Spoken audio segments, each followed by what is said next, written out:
yo estoy muy contenta de nuevo de estar junto con toda mi gente, mi familia, porque ya hace ratito que lo conocimos.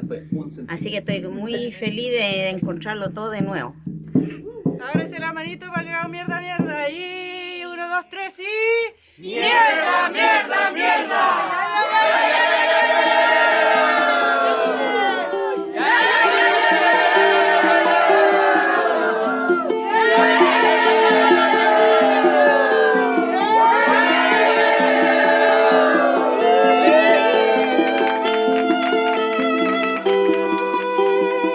Mari Compuché, bueno, soy Paula González Seguel, la directora de Quemón Teatro. Hoy día hicimos el inicio del Festival Feyentún con la obra Ñuque. Estamos con Amaro, que hoy día debutó su segunda función de Ñuque. Es una experiencia muy bonita actuar en Ñuque y en todas las obras y películas que he actuado. Estamos súper felices porque llegó mucha gente a La Ruca. Chaltumay por haber asistido.